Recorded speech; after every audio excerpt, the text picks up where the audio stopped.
आज हम लोग मेरा नाम संतोष यादव है, मैं असिस्टेंट प्रोफेसर। आज हम लोग जो है बातचीत करेंगे 1773 के रेगुलेटिंग एक्ट पर। 1773 के रेगुलेटिंग एक्ट को जो है नियामक अधिनियम के नाम से भी जानते हैं। ये जो है एक्ट जो है कंपनी पर नियंत्रण स्थापित करने के लिए जो है ब्रिटिश संसद द्वारा लाया गया था। और ये ब्रिटिश संसद द्वारा ये पहला प्रयास था जिसके तहत जो है संसद जो है कंपनी पर नियंत्रण स्थापित करने की कोशिश की थी। इसके पीछे का जो कारण था वो ये था कि जो है सबसे पहला तो द्वैध शासन था। द्वैध शासन के माध्यम से जो है बंगाल में एक तरह से जो है अराजकता का माहौल क्रिएट हुआ।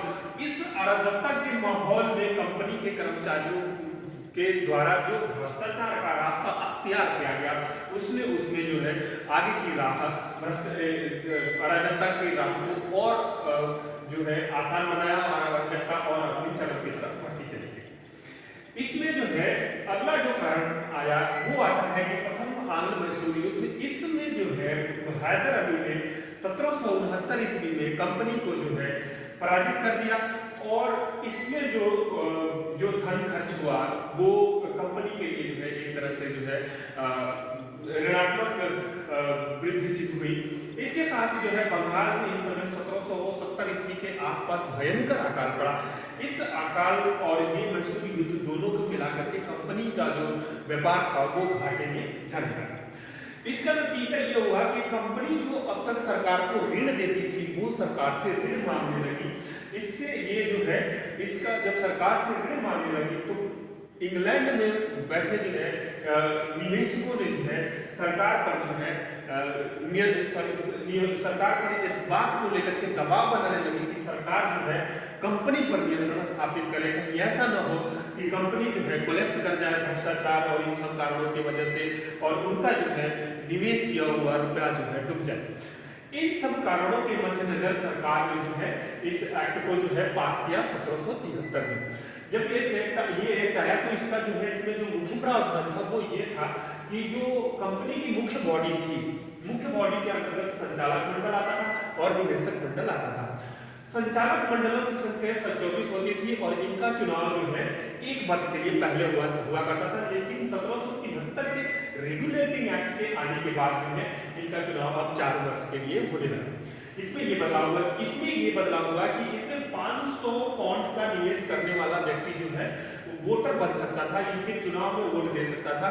किंतु 73 के रेगुलेटिंग एक्ट में 500 की जगह जो है 1000 कर दिया गया। 1000 पाउंड निवेश करने वाला व्यक्ति ही वोट दे पाएगा। भारत में जो मुख्य रूप से बदलाव हुआ वो ये हुआ कि बंगाल के गवर्नर जनरल ऑफ बंगाल कहा गया।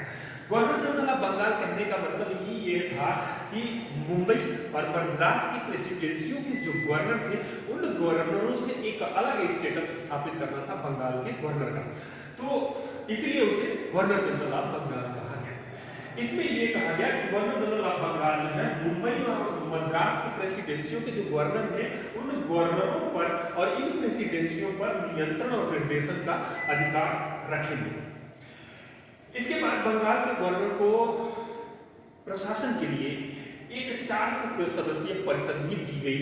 यानी हम कह सकते हैं कि गवर्नर जनरल ऑफ बंगाल को प्रशासन में उसके सहयोग के लिए एक 4 सदस्यीय परिषद का गठन किया गया। इसी तरह से जो है मुंबई और मद्रास की प्रेसिडेंसियों के गवर्नरों को प्रशासन के लिए उनके लिए भी एक परिषद की व्यवस्था इस एक्ट के तहत की गई। इस एक्ट के तहत जो है 1774 में बंगाल कोलकाता में एक सुप्रीम कोर्ट की स्थापना की गई। हमें ध्यान रखना ये है कि ये सुप्रीम कोर्ट आज का सुप्रीम कोर्ट नहीं है। ये इस समय जो है इसका नाम बस है सुप्रीम कोर्ट, लेकिन इसका अधिकार क्षेत्र सीमित था। इसीलिए जो है इसमें डिफरेंस करना जरूरी है, अंतर करना जरूरी है। लेकिन हमें ध्यान रखना है कि सुप्रीम कोर्ट की स्थापना 1774 ईस्वी में इस एक्ट के तहत की गई थी। इस सुप्रीम कोर्ट में एक मुख्य न्यायाधीश और 3 अन्य न्यायाधीश हुआ करते थे। इस सुप्रीम कोर्ट को यह जो है दीवानी का, फौजदारी का और जो है अभिलेख अधिकार था। और इस अधिकार के साथ साथ इस कोर्ट के पास अभिलेखीय क्षेत्राधिकार भी प्राप्त थे। अब जो है इस एक्ट के तहत एक और जो है प्रावधान लाया गया, वो ये लाया गया कि कंपनी के कर्मचारियों को किसी भी भारतीय रियासत के राजा से या भारतीय जनता से किसी भी प्रकार का भेंट या उपहार लेने पर से प्रतिबंध लगा दिया गया। ये मोटा मोटी इस एक्ट के जो है प्रावधान थे। अब इस एक्ट के दोष क्या थे? एक्चुअली दोष सबसे पहला ये था कि इसके यहाँ जो निवेशक का जो दायरा बढ़ाया गया, निवेश की सीमा 500 से 1000 के लिए, तो इसका ये हुआ कि इसमें जो है वोटरों की संख्या सीमित रह गई, तो इस तरह से निर्वाचन मंडल छोटा, इनके निर्वाचन के लिए जो निर्वाचन मंडल बनता था वो छोटा हो गया। अगली बात ये होती परिषद